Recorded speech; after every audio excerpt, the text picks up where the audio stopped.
Good morning, students. Hope you all are fine at home and you all are paying attention to whatever is being taught. So last week we started with chapter 7, that is outcomes of democracy, and we were already done with the topic how do we assess democracy's outcomes, and the second topic, that is accountable, responsive and legitimate government. Okay, so I had already discussed the terms that what do I mean by accountable government. By accountable government, I mean a government that is answerable. By responsive, I mean a government that responds to the need of the people.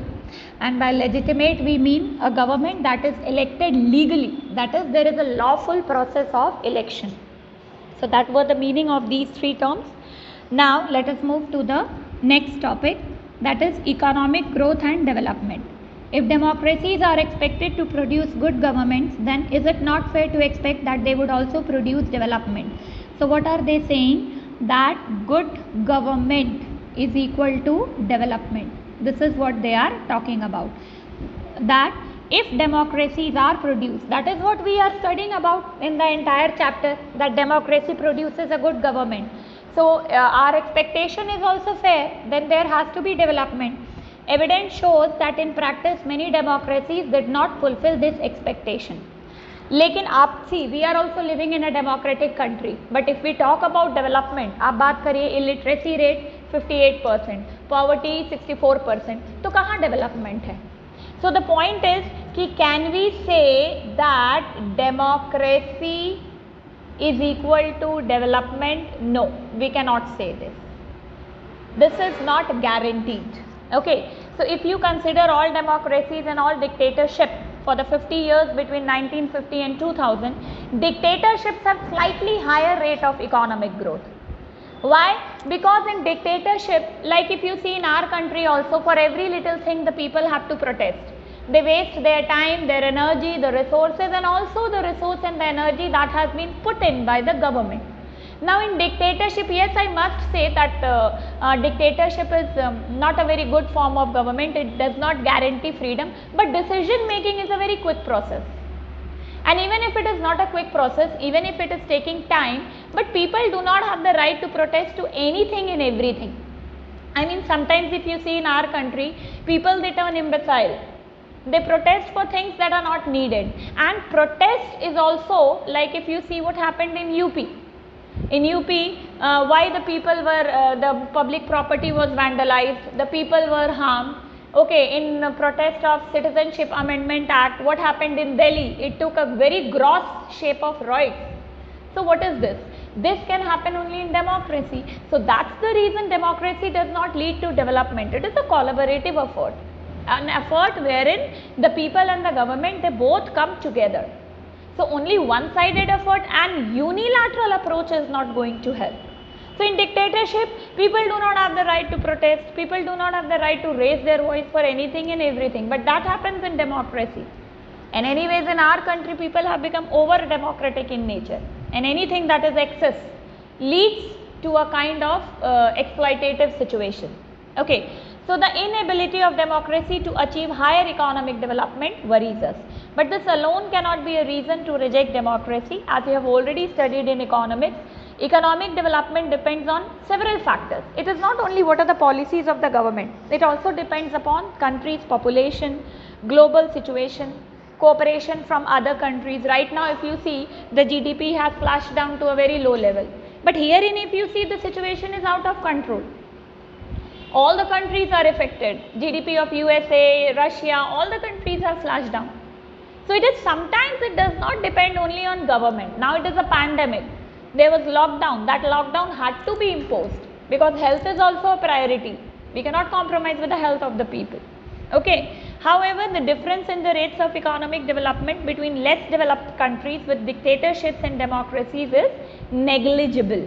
Overall, we cannot say that democracy is a guarantee of economic development. No, I have already told you that we cannot say that it is a guarantee, but we can expect democracy not to lag behind dictatorship in this respect. Yeah, but we can expect that it should be at par with dictatorial form of government. When we find such significant difference in the rates of economic growth between countries under dictatorship and democracy, it is better to prefer democracy as it has several positive outcomes.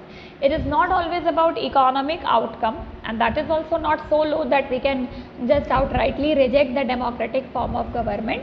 But if you see, democracy is a preferable form of government because it also looks into the other needs of the people. Okay. Come to the next topic, reduction of inequality and poverty. Perhaps more than development, it is reasonable to expect democracies to reduce economic disparity. Disparity is discrepancy or gap. Even when a country achieves economic growth, will wealth be distributed in such a way that all citizens of the country will have a share and lead a better life. In economic growth in democracy is accompanied by increased inequalities among the people. Or do democracies lead to a just distribution of goods and opportunities?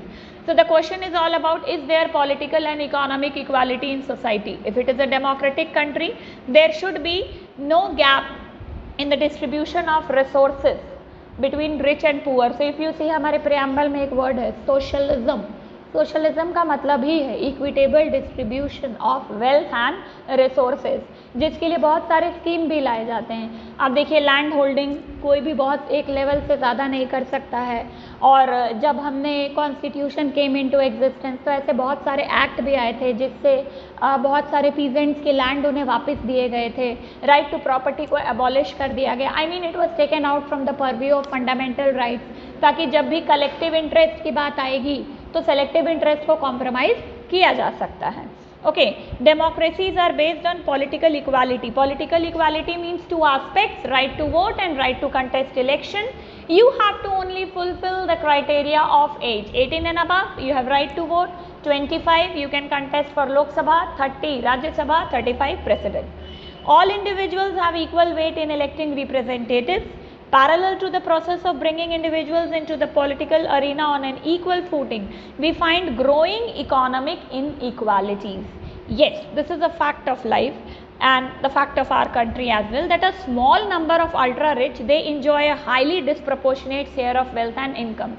We have people like Ambani's, Adani's, Tata's and Birla's, okay, and then we have the poorest section of the society. For them it is hard to even find a meal for a day. Okay, so that is what is the disparity between the rich and the poor, and this, if we see, is very much a part of our country as well. Those at the bottom of the society have very little to depend upon, so they don't have much means to succeed. Okay, उनका education भी नहीं मिलता है उनको, ताकि उनकी आने वाली जो generations हैं वो कुछ पढ़ के कर सकें. So they have to depend on whom? They have to depend on government for every little thing. Their incomes have been declining. Sometimes they find it difficult to meet their basic needs of life, such as food, clothing, house, education and health. So poverty rate is very high in India, and democracy has not been much successful in reducing this economic disparity.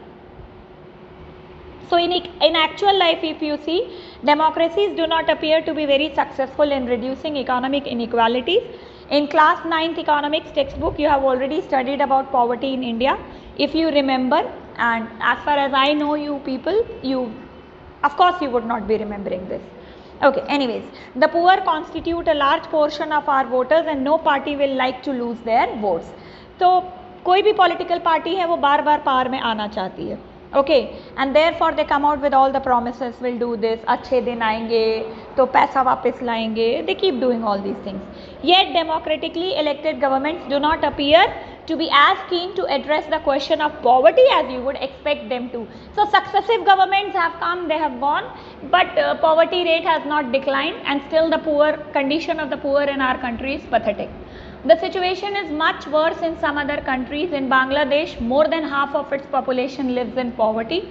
People in several poor countries are now dependent on the rich countries even for food supplies. Now the next topic is accommodation of diversity. Okay, diversity means variety. If you see India, unity in diversity. So diversity का मतलब है variety.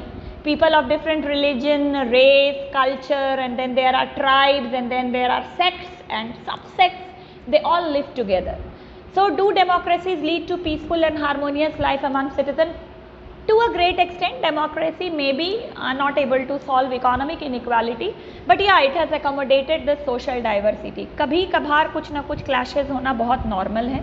It will be a fair expectation that democracy should produce a harmonious social life. Again, अगर आप preamble में देखें, fraternity है. Fraternity का मतलब क्या है? Brotherhood.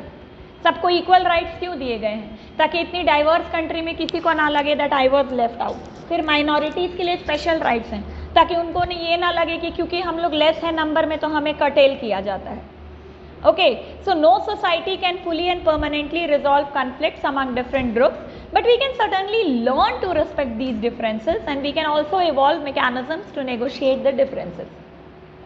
So if you see our country, if you talk about our country, yeah, social diversity to a great extent has been accommodated. Okay, the secularism is again a very important philosophy of preamble. State does not interfere much in the religious aspects. You are free to practice any religion. Then when the laws and schemes are made, more focus is on the poor strata of the society because they need, and it is not that the higher strata is completely negated or neglected. Okay, so democracy is best suited to produce this outcome. Yeah, it is.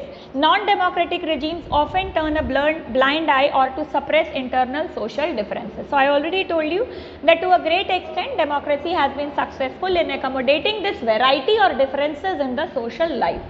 Ability to handle social differences, divisions and conflict is thus a definite plus point of democratic regimes. It is necessary to understand that democracy is not simply ruled by majority opinion. I already told you. There, if you have read fundamental rights, so article 29 or 30 cultural and educational rights हैं, and you know these rights are specifically bestowed upon minorities, and minorities have several other rights as well. So this shows that we have accommodated diversity very well. It is also necessary that rule by majority does not become rule by majority community in terms of religion or race or linguistic groups, etc. Rule by majority means that in case of every decision or in case of every election, different person or groups may and can form a majority. Democracy remains democracy jab tak citizen has a chance of being in majority at some point of time. Democracy को democracy सिर्फ सरकार नहीं बनाती है, citizen भी बनाता है. Okay, so it is a collaborative effort. और मेजॉरिटी माइनॉरिटी का कोई वो नहीं है. आप अगर एक इक्वालिटी स्टेटस पे हैं, आप चाहे मेजॉरिटी सेक्शन से बिलोंग करें चाहे माइनॉरिटी सेक्शन से बिलोंग करें, राइट टू वोट आपके पास भी है, राइट टू कंटेस्ट आपके पास भी है इलेक्शन का, then go and contest election. If you feel the system is not good, there are two ways. Something out of topic, but I'll talk about that.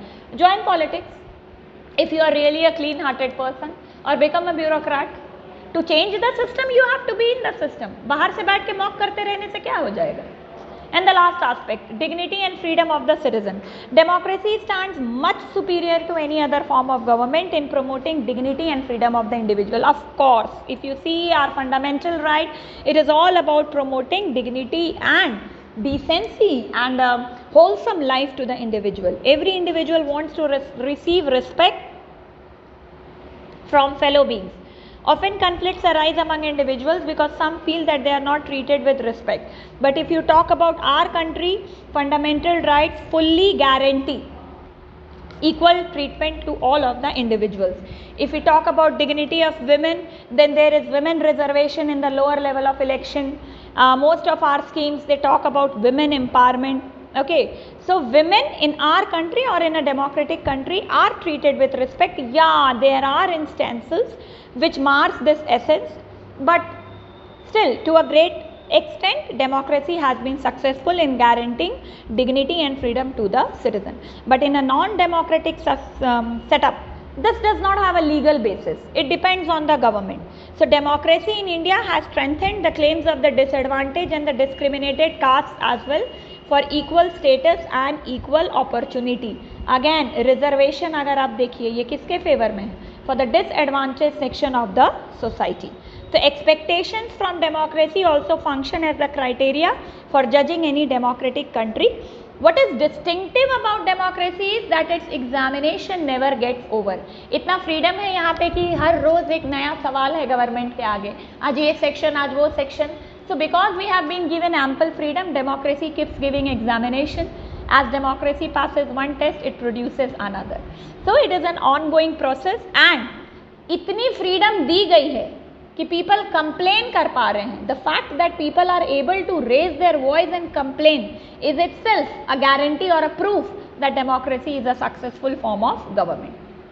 Dictatorial form of government पे तो आप complain भी नहीं कर सकते हैं, जो है जैसा है वो वैसा ही आपको एक्सेप्ट करना पड़ता है. In countries like China, if you see, अगर आप पढ़ते होंगे, अगर किसी ने कोई फाइंडिंग बता दी कि नो कोरोना वायरस यहाँ से लैब में बना था, ये वायरस ऐसे स्प्रेड किया गया था, तो वो जर्नलिस्ट ही गायब हो जाता है. Okay, what is this? But here if you see in our country there are many journalists पूरा हाई वॉल्यूम पे नेशनल टीवी पे कुछ भी बोल रहे हैं. ओके, या they are being served notices but nothing is affecting them, they are on and on and on. आपको कंप्लेन करने का अधिकार है, यही अपने आप में डेमोक्रेसी के सक्सेसफुल होने का प्रूफ है. Okay, so we are done with the chapter. Now this is your homework. If you can see there are questions in your book. This is your homework for the week. Thank you students. We'll meet again in the next lecture.